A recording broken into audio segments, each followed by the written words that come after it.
کچھ ایسے لوگ بھی ہیں جو اتنی لغویت کی زبان کھولتے ہیں اور وہ کہتے ہیں کہ نبی مقدم صلی اللہ تعالیٰ علیہ وسلم کچھ کر سکتے ہوتے تو اپنے نواسے سے امتحان ڈال دیتے۔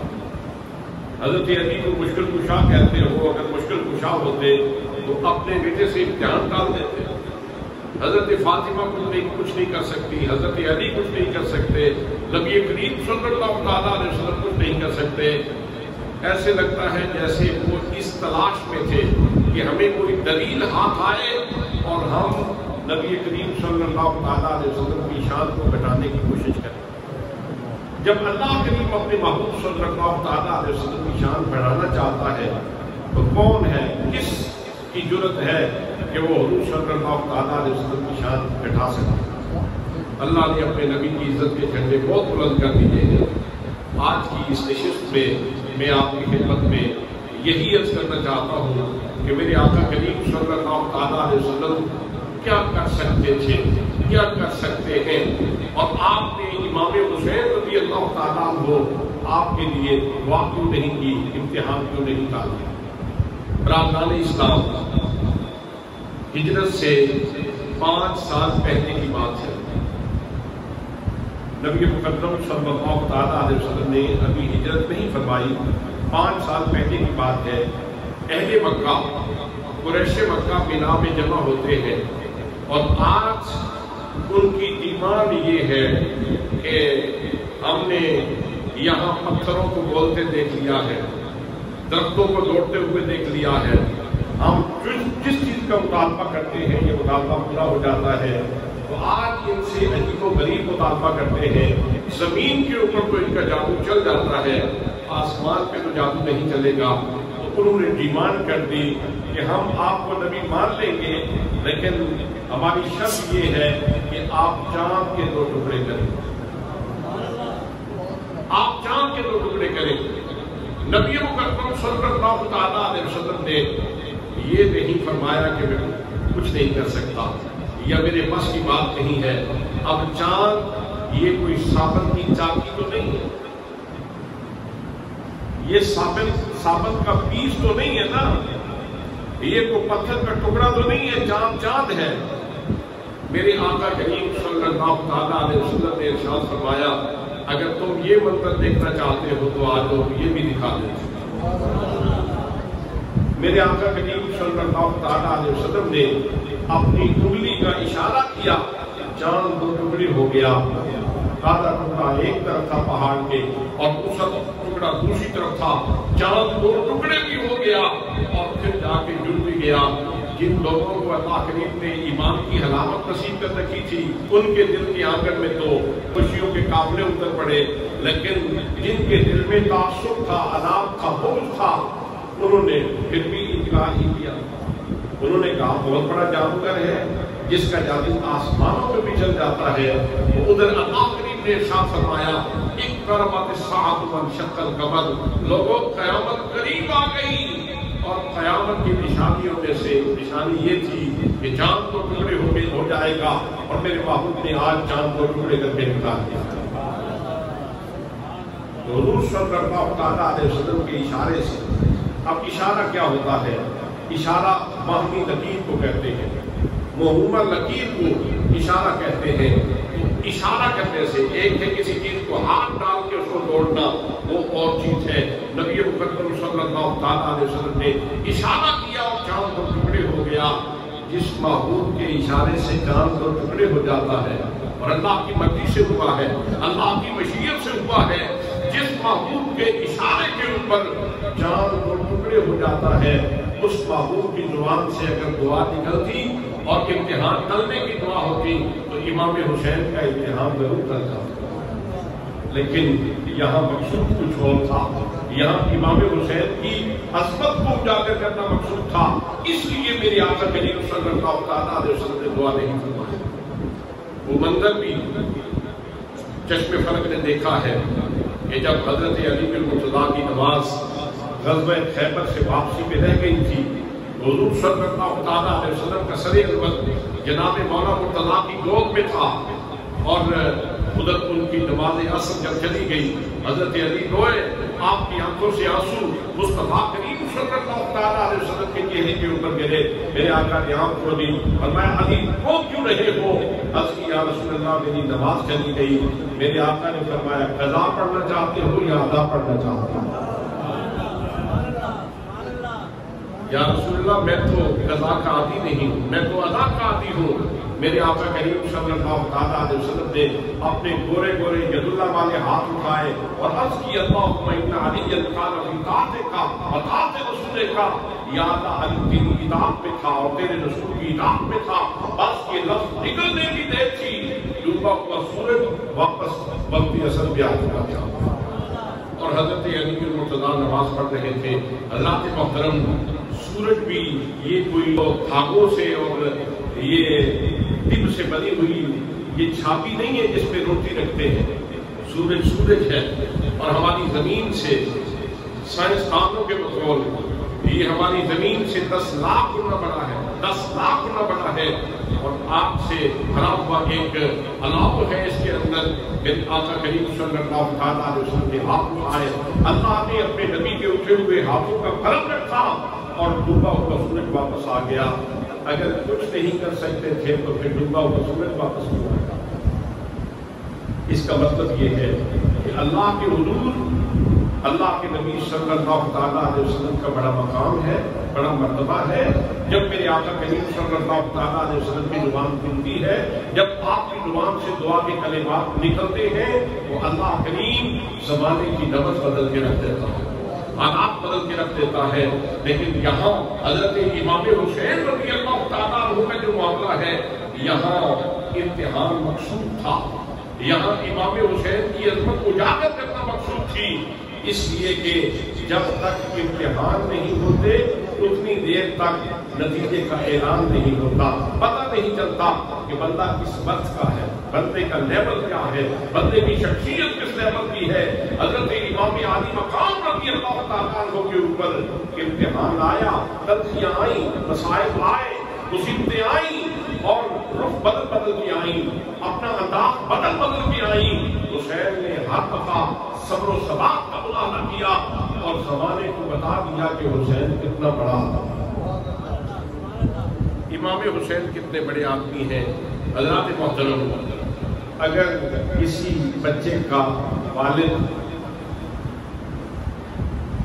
ایگزامینیشن سسٹم کا آفیسر ہو تو آپ نے کبھی سنا ہے کہ اس آفیسر نے اپنے بیٹے کا امتحان ٹالنے کی کوشش کی ہو؟ بڑے سے بڑا آفیسر بھی ہو، بلکہ کیوں کہتے ہیں کہ وزیر اعظم بھی ہو، صدر بھی ہو، اس کے بچے بھی تو امتحان دیتے ہیں، حالانکہ فل اختیارات ان کے پاس ہوتے ہیں. یہاں میں پاکستان کی بات نہیں کر رہا، یہاں تو ہو سکتا ہے کوئی انہونی ہو جائے، لیکن ایک معتدل اور ایک خوبصورت اور انصاف پہ مبنی سسٹم کی میں بات کر رہا ہوں کہ اگر ایک صدر محترم اپنی ساری صلاحیتوں کے باوجود، ایک پرائم منسٹر اپنی ساری صلاحیتوں اور سارے اختلاف کے باوجود اپنے بچے کا امتحان ختم نہیں کرتا، کینسل نہیں کرتا، اس لیے کہ اگر میرا بیٹا امتحان نہیں دے گا اگلی کلاس میں کیسے جائے گا اور اس کی شخصیت کا پتہ کیسے چلے گا کہ اس کے اندر قابلیت کتنی ہے، اس کے اندر بساط کتنی ہے، اس کے اندر ہمت کتنی ہے، اس کے اندر قابلیت کتنی ہے. حضرات محترم میرے آقا کریم صلی اللہ تعالیٰ علیہ وسلم کو بھی اللہ نے بڑے اختیارات سے نوازا تھا.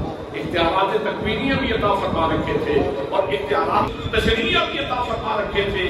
لیکن میرے آقا کریم صلی اللہ تعالیٰ علیہ وسلم نے امام حسین کے لیے دعا اس لیے نہیں کی حسین امتحان میں جائے، امتحان دے اور امتحان میں کامیابی سے نکلے تاکہ دنیا کو پتہ چلے کہ یہ شخصیت کتنی بڑی ہے، اس کا مرتبہ کتنا بڑا ہے، اس کا مقام کتنا بڑا ہے. حضرات محترم امام حسین رضی اللہ تعالیٰ عنہ کی جو عظمت ہے وہ صرف امام عالی مقام کی عظمت نہیں ہے، اس کے اندر میرے آقا کی عظمت بھی موجود ہے. اس کے اندر حضرت مولا مرتضیٰ کی عظمت بھی موجود ہے اور اس کے اندر حضرت فاطمہ زہرا کی عظمت بھی موجود ہے، اس لیے کہ نبی پاک صلی اللہ تعالیٰ علیہ وسلم کا ارشاد گرامی ہے کل مولود یولد علی الفطرۃ وابواه یحودانہ اور ینصرانہ اور یمجسانہ، ہر بچہ دین فطرت پہ پیدا ہوتا ہے، پھر والدین اس کو یہودی بنا دیتے ہیں، پھر والدین اس کو نصرانی بنا دیتے ہیں، پھر والدین اس کو مجوسی بنا دیتے ہیں۔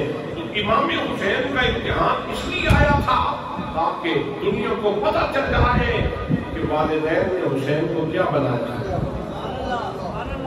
والدین نے حسین کو، سارے بولے والدین نے حسین کو کیا بنایا ہے، کس لیول کا انسان بنایا ہے۔ تربیت کرنے والوں نے اس سطح کی تربیت کی ہے۔ مصطفیٰ کریم صلی اللہ تعالیٰ علیہ وسلم نے جو کام میں اذان کہی تھی اس کی تاثیر کیا ہے، فاطمہ زہرا نے جو قرآن کی لوریاں لے کے دودھ پلایا تھا اس کی تاثیر کیا ہے، اور مولا مرتضیٰ نے اپنے کندھے پہ بٹھا کے جو قرآن پاک سنایا تھا حسین کو اس کی تاثیر کیا ہے۔ امام حسین رضی اللہ تعالیٰ عنہ جب میدان کربلا میں امتحان دے رہے تھے تو امام حسین کی شخصیت صرف اپنا آپ نہیں بتا رہی تھی بلکہ امام حسین کی شخصیت مصطفیٰ کریم کی تربیت کا لوہا بنوا رہی تھی، فاطمہ زہرا کی شخصیت کو اجاگر کر رہی تھی، اور حضرت مولا مرتضیٰ شیر خدا رضی اللہ تعالیٰ عنہ کی تربیت کو ظاہر کر رہی تھی۔ اگر امتحان ٹل جاتا حسین تو آسودہ ہو جاتے، لیکن میرے آقا کی تربیت کا لوگوں کو کیسے پتہ چلتا،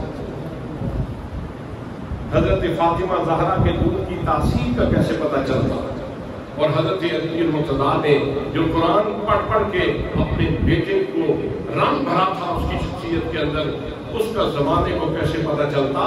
تو اس لیے امام حسین کا امتحان دراصل وہ آئینہ تھا جس آئینے سے یہ سارے کردار جھلکتے ہیں، جس آئینے سے یہ سارے کردار جھلکتے ہیں۔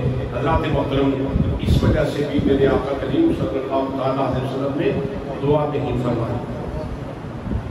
آپ کو یاد ہوگا جب حضور صلی اللہ تعالیٰ علیہ وسلم معراج کی رات اللہ کے حضور حاضری دے رہے تھے، اللہ کے حضور حاضری دینے کے لیے گئے، جب اللہ کے حضور عرش پہ پہنچے، راز و نیاز کی باتیں ہوئی، اللہ نے کلام کیا اپنے محبوب کے ساتھ اور اپنے جلوہ قدرت سے سارے پردے اٹھا کے اپنے محبوب صلی اللہ تعالیٰ علیہ وسلم کو دیدار سے دریافت کیا۔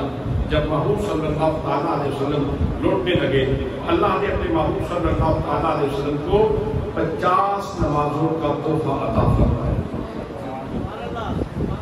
50 نمازوں کا تحفہ عطا فرمایا۔ بہت ساری حکمتیں ہیں، وہ معراج کے مہینے میں ہم اس کے اوپر تفصیل سے گفتگو بھی کیا کرتے ہیں، لیکن اس وقت میں ایک ہی حکمت آپ کی خدمت میں عرض کرنا چاہوں گا۔ حضرات محترم، جب حضور صلی اللہ تعالیٰ علیہ وسلم حریم قدرت سے، حریم ناز سے، حریم کبریا سے واپس آ رہے تھے تو چھٹے آسمان کے اوپر حضرت موسیٰ کلیم اللہ علیہ السلام تشریف فرما غوث کرتے ہیں، یا رسول اللہ صلی اللہ تعالیٰ علیہ وسلم، اللہ کی جناب سے کیا تحفہ ملا ہے؟ تو آقا کریم صلی اللہ تعالیٰ علیہ وسلم نے فرمایا کہ میں 50 نمازیں لے کے آیا ہوں۔ حضرت موسیٰ کلیم اللہ فرمانے لگے، حضور یہ امت اتنی نہیں پڑھ سکے گی، آپ مہربانی فرمائیں اور کم کروا کے۔ حضور صلی اللہ تعالیٰ علیہ وسلم واپس تشریف لے گئے، اللہ کے حضور پہنچے، جا کے عرض کی، گزارش کی کہ مالک یہ نمازیں زیادہ ہیں، مہربانی فرما کے کچھ کم کر دیجیے۔ 5 کم ہو گئے، پھر واپس تشریف لائے، واپس تشریف لائے، کتنے کام ہوئی؟ موسیٰ علیہ السلام سے آپ نے فرمایا آپ 5 کام ہو گئی، 45 رہ گئی ہے۔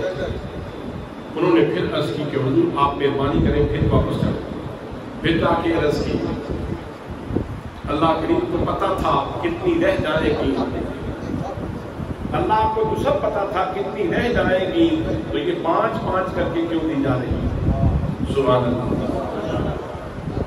یہ 5 کر کے کیوں کم کی جا رہی ہے؟ اللہ کریم بھی چاہتا تھا محبوب آئے میری بارگاہ میں حاضری دے، میرا دیدار کرے اور میں اپنے محبوب کو دے۔ حضرات محترم، چکر لگاتے رہے آقا کریم صلی اللہ علیہ وسلم اور 50 سے 5 رہ گئے، 5 نمازیں رہ گئی۔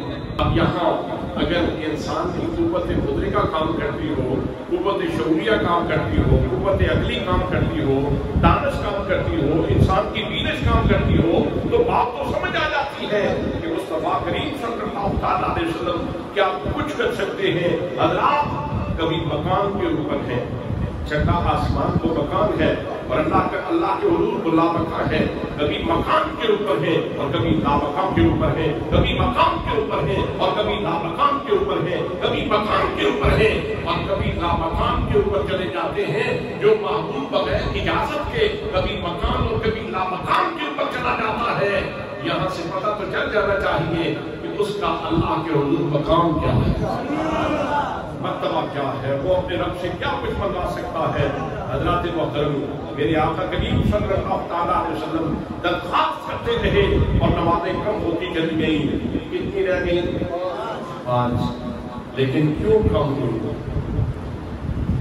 حضرت موسیٰ علیہ السلام نے جو درخواست کی تھی وہ یہ تھی کہ امت پڑھ نہیں پائے، امت پڑھ نہیں سکے گی، کمزوری کا جو ہے وہ عذر دیا گیا کہ آپ وہاں جا کے امت کی کمزوری کا عذر پیش کریں۔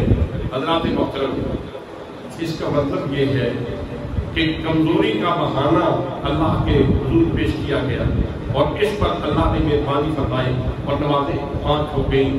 اگر حسین بھی کمزور ہوتے، اگر امام عالی مقام بھی کمزور ہوتے تو میرے آقا کریم صلی اللہ علیہ وسلم ہاتھ اٹھاتے دعا کرتے، یا اللہ میرے حسین کے اوپر امتحان ڈال دے، یہ اتنی مشقت برداشت نہیں کر پائے گا، یہ اتنی تشنگی اور پیاس برداشت نہیں کر پائے گا، یہ بھوک کی چکی برداشت نہیں کر پائے گا، اس لیے مہربانی فرما، یہ علی اصغر کو تڑپتے ہوئے دیکھ نہیں سکے گا، یہ حضرت سیدہ سکینہ کی پیاس برداشت نہیں کر پائے گا، اس لیے مہربانی فرما اور اس کا امتحان ڈال دے۔ حضرات اگر حسین کمزور ہوتے تو پھر میرے آقا دعا کرتے، حسین کمزور نہیں تھے، حسین مضبوط تھے، حسین سارے بولے نا حسین، امام حسین مضبوط تھے۔ میرے نبی کو پتا تھا اذان میں نے خود دی ہے، نماز یہ پڑھے گا، قرآن میں نے سکھایا ہے، تلاوت یہ کرے گا اور ایسی تلاوت کرے گا کہ زمانہ کہے گا جس نے حق کربلا میں ادا کر دیا، اپنے نانا کا وعدہ وفا کر دیا، گھر کا گھر سب سپرد خدا کر دیا۔ اس حسین ابن حیدر پہ، اس حسین ابن حیدر پہ لاکھوں سلام۔ آج تک زمانہ امام حسین کو یاد کر کے یہ نغمات علاپ رہا ہے، حسین زندہ باد، حسین زندہ باد، حسین زندہ باد، حسین زندہ باد۔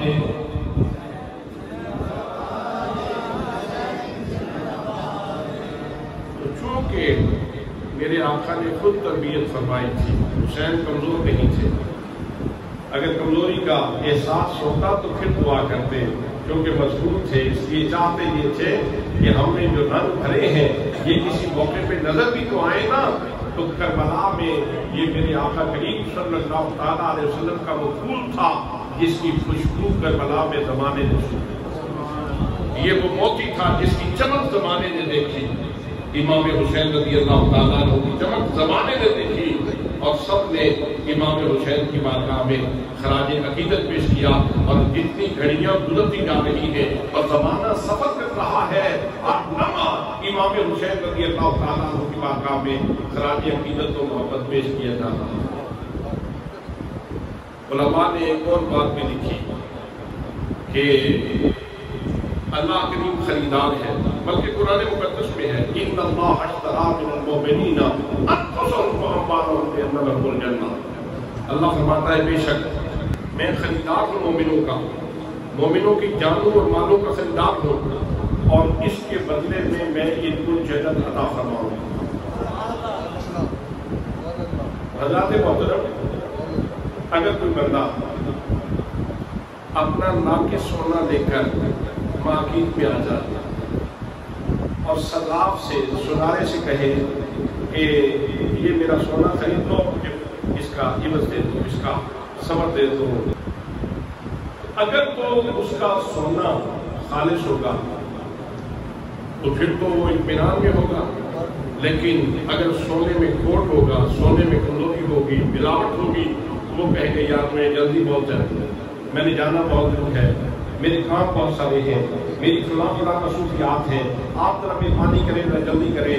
اگر وہ کہے کہ میں اس کو کسی کسوٹی کے اوپر چڑھاتا ہوں، وہ کہے گا یار خود کی ویسے ہی اندازہ کر لو، اتنا عرصہ ہو گیا تمہیں کام کرتے ہوئے۔ مطلب یہ کہ اگر کھوٹ ہوگا تو دینے والا عذاب بہانے کرے گا کہ تاکہ کسوٹی سے بچ جائے، کسوٹی سے میرا سونا بچ جائے، اس کے لیے عذاب مدد پیش کرے گا۔ لیکن اگر سونا ہو خراب، کندن خالص سونا ہو اور اس میں کسی چیز کی آمیزش نہ ہو، ملاوٹ نہ ہو، خالص سونا ہو، تو پھر دینے والا کہے گا میاں اس کو جس کسوٹی کے اوپر، جس معیار کے اوپر چیک کرنا چاہتے ہو کر لو، اگر میرا سونا ہو نا خراب تو پھر قیمت لوں گا پوری۔ حضرات محترم، میرے نبی کا سونا بھی خراب تھا، میرے نبی کا سونا بھی خراب تھا۔ اگر میرے نبی کے سونے میں کوئی ملاوٹ ہوتی، کمی ہوتی، تو پھر عرض کرتے یا اللہ امتحان ڈال دے، اس کو کسی آگ میں نہ ڈال، اس کو کسی اس کو کسی مصیبت میں نہ ڈال، مہربانی کر اور اتنا اجر تم نے دینا ہے اس کو دے دے اور اس کے اوپر امتحان ڈال دے۔ لیکن حضرات محترم، میرے نبی کا سونا خراب تھا۔ میرے آقا کریم صلی اللہ تعالیٰ علیہ وسلم کو معلوم ہونے کے باوجود کہ میرا حسین شہید ہو، معلوم تھا کہ میرا حسین شہید ہوگا، حضرت ام سلمہ کو آپ نے وہ مٹی بھی عطا فرمائی تھی اور ان سے فرمایا تھا اے ام سلمہ ام المومنین سنو، جب یہ مٹی خون بن جائے گی اس وقت میرا حسین شہید کر دیا جائے گا۔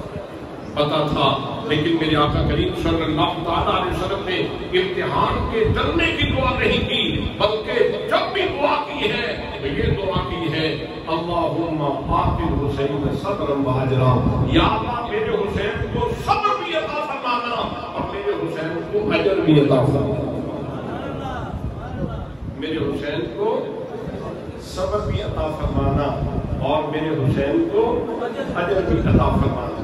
یعنی صبر مانگا ہے، فرات نہیں مانگا، فرات نہیں مانگا حسین کے لیے، بولے تو صحیح تھا، امام حسین کے لیے میرے آقا نے صبر مانگا ہے۔ جو مانگا ہے اللہ نے وہ نبی کے نواسے کو عطا فرما دیا، جو مانگا ہے میرے آقا نے وہ اللہ نے اپنے نبی کے نواسے کو عطا فرما دیا ہے۔ جب صبر کی بات ہوتی ہے اور جب صبر کی تشریح کرنے کی نوبت آتی ہے، وہ حضرات محترم اس کا بہترین پریکٹیکل امام حسین کی ذات کرام، اس کے عظیم شاعر امام حسین رضی اللہ تعالیٰ عنہ ہیں کہ جنہوں نے صبر کرنے کا حق ادا کر دیا۔ دوستان محترم، اللہ کریم نے حضرت ابراہیم علیہ السلام سے ارشاد فرمایا کہ اپنے بیٹے کو ذبح کرو۔ حضرت ابراہیم علیہ السلام نے اپنے بیٹے سے کہا یا بنیا انی اری فی المنام انی اذبحک فانظر ماذا ترى، قال یا ابت افعل ما تؤمر ستجدنی ان شاء اللہ من الصابرین۔ حضرت ابراہیم علیہ السلام نے اس خواب کے اوپر اپنے بیٹے سے کہا بیٹا میں خواب میں دیکھ رہا ہوں کہ میں تجھے ذبح کر رہا ہوں، اب تم بتاؤ تم کیا دیکھتے ہو، تمہاری رائے کیا ہے؟ تو انہوں نے آگے سے عرض کی کہ ابا جان آپ کو جو حکم ہوا ہے آپ کو کیجیے گا، آپ انشاءاللہ مجھے صبر کرنے والا مائیں۔ حضرات محترم، اب مینا میں حضرت اسماعیل علیہ السلام کو لٹایا گیا اور والد گرامی نے ان کے گلے کے اوپر چھری رکھ دی، ان کے گلے کے اوپر چھری رکھ دی اور چھری چلا رہے ہیں، چلانے کی کوشش کر رہے ہیں۔ مالک یہ چاہتا ہے کہ میں اپنے بیٹے کی قربانی دوں، چلا رہے ہیں چھری لیکن چھری چلتی نہیں۔ آنکھوں سے پٹی کو نیچے کیا اور چھری پتھر کے اوپر ماری، پتھر دو ٹکڑے ہو گیا، پھر پیغمبر کے رات میں آئے، پیغمبر کے رات میں آئے، پٹی اوپر کر دی اور چھری جب چلانے کی کوشش کرتے ہیں تو چھری نے حضرت اسماعیل کا گلا تو نہیں کاٹنا تھا، کیوں نہیں کاٹنا تھا؟ اس کی وجہ یہ ہے کہ حضرت اسماعیل کے ماتھے میں محمد مصطفیٰ صلی اللہ تعالیٰ علیہ وسلم کا نور تھا، اور میرے آقا کریم صلی اللہ تعالیٰ علیہ وسلم وجہ وجود کائنات ہے، وجہ تخلیق کائنات ہے، جن کی وجہ سے اللہ نے یہ سارا کچھ بنایا ہے، ان کا نور حضرت اسماعیل کے ماتھے میں تھا۔ اگر وہ ذبح ہو جاتے تو مصطفیٰ کا ظہور کیسے عمل میں آتا؟ کہ اگر حضرت اسماعیل علیہ السلام ذبح ہو جاتے، قربان ہو جاتے، تو میرے آقا کریم صلی اللہ تعالیٰ علیہ وسلم کا ظہور کیسے عمل میں آتا؟ جبکہ آپ وجہ وجود کائنات ہیں، وجہ تخلیق کائنات ہیں، یہ شمس و قمر، یہ ارض و سما، یہ کائنات ان کے وسیلے سے اور ان کی وجہ سے بنی ہے۔ اگر ان کا ظہور نہ ہوتا تو کائنات نامکمل رہ جاتی۔ اس لیے اللہ کریم نے اپنے محبوب کے ظہور کے لیے فدیہ دیا، وَفَدَيْنَاهُ بِذِبْحٍ عَظِيمٍ، ہم نے ذبح عظیم کا فدیہ عطا فرمایا۔ جناب اسماعیل کی جگہ پہ اللہ کریم نے دمبا بھیج دیا، جناب اسماعیل کو پاس کھڑا کر دیا، دمبا ذبح ہو گیا۔ حضرات محترم، جب مصطفیٰ کریم صلی اللہ تعالیٰ علیہ وسلم کے ظہور کی نوبت تھی اور ظہور کا معاملہ تھا، اللہ نے مصطفیٰ کے ظہور کے لیے، توجہ چاہیے، مصطفیٰ کے ظہور کے لیے دمبا دیا اور مصطفیٰ کریم صلی اللہ تعالیٰ علیہ وسلم کا نور بچا دیا، مصطفیٰ کریم صلی اللہ تعالیٰ علیہ وسلم کے جد اعلیٰ کو بچا دیا، مصطفیٰ کا نور بچا دیا۔ حضرات محترم، جب اللہ کے دین کے اوپر مشکل آئی، حسین نے پورا کنبہ دے کے دین بچایا۔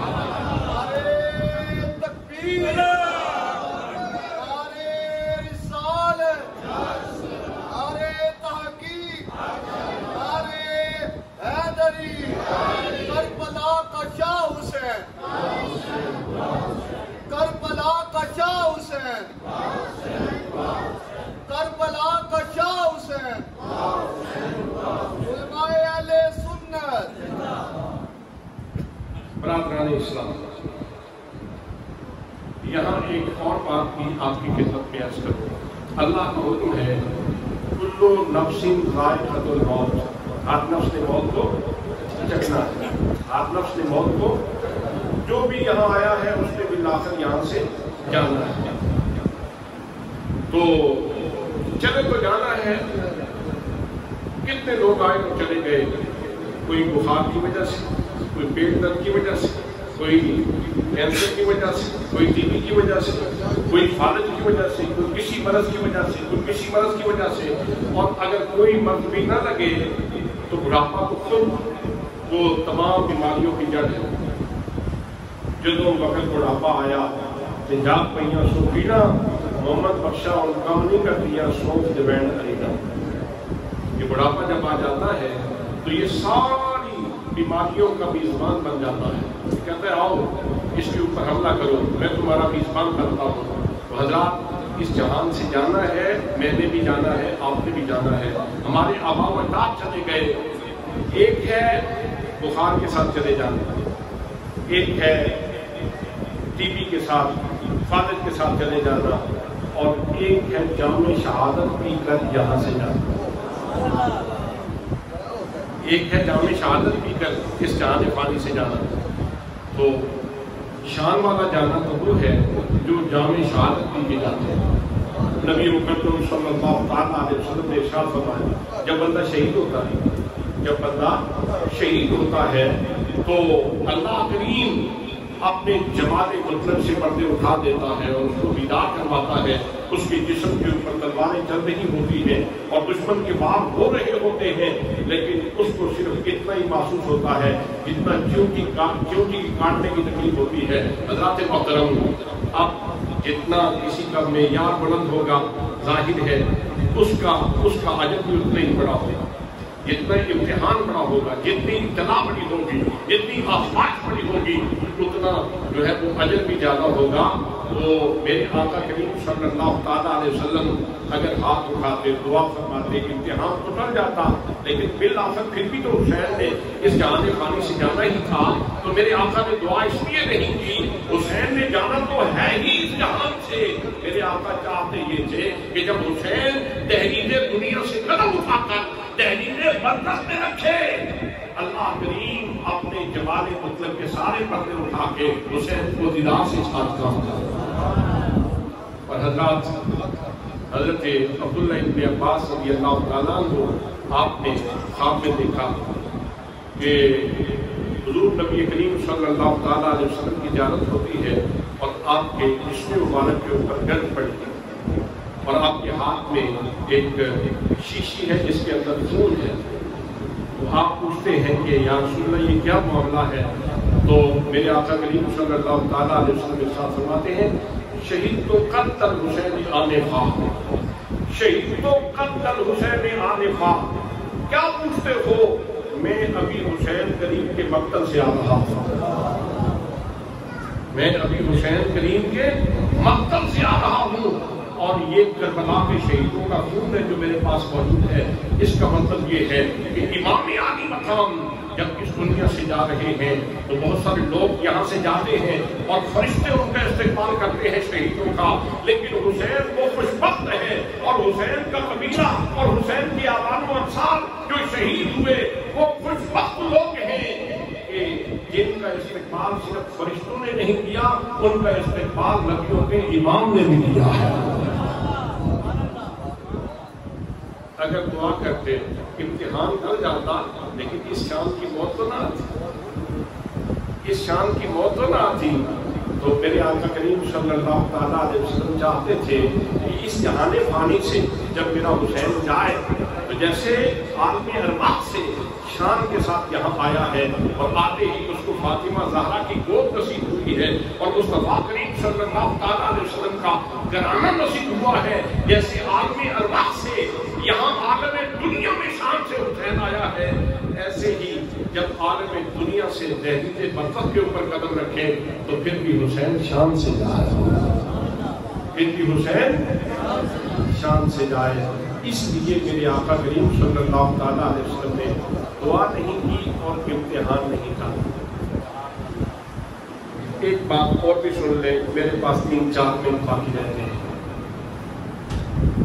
ہم نماز پڑھتے ہیں اور نماز کے اندر درود پاک پڑھتے ہیں، اللہم صل علی محمد وعلی آل محمد کما صلیت علی ابراہیم وعلی آل ابراہیم انک حمید مجید، اللہم بارک علی محمد وعلی آل محمد کما بارکت علی ابراہیم وعلی آل ابراہیم انک حمید مجید۔ اس درود پاک کے اوپر آپ ذرا غور فرمائیں، عابد ہو، کوئی زاہد ہو، کوئی محدث ہو، مفسر ہو، محقق ہو، مدقق ہو، عالم ہو، فاضل ہو، علامہ ہو، فہامہ ہو، تابعی ہو، غوث ہو، قطب ہو، ابدال ہو، بڑے بڑے صالحین جن کی راتیں اللہ کی بارگاہ میں آنسو بہاتے ہوئے گزر جاتی ہیں، ان کے لیے بھی ضروری ہے کہ جب انہوں نے نماز پڑھنی ہے تو محمد و آل محمد کے اوپر ضرور پڑھتے ہیں۔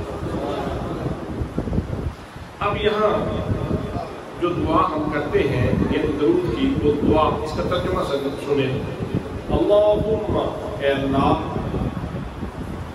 صلی علی محمد، درود بھیج حضرت محمد مصطفیٰ، وعلی آل محمد، اور آل محمد کے اوپر درود بھیج، کما صلیت، اس طرح تم نے درود بھیجا، علی ابراہیم وعلی آل ابراہیم، ابراہیم علیہ السلام پر اور حضرت ابراہیم علیہ السلام کی آل پر، انک حمید مجید، بے شک کی تعریف کیا گیا ہے اور بزرگی کا مالک ہے۔ یہ اس کا ترجمہ ہے۔ اب ابراہیم علیہ السلام پہ درود کا آنا، نبی ہے، نبیوں کے جد ہیں، جد الانبیاء ہے، سمجھ آتا ہے۔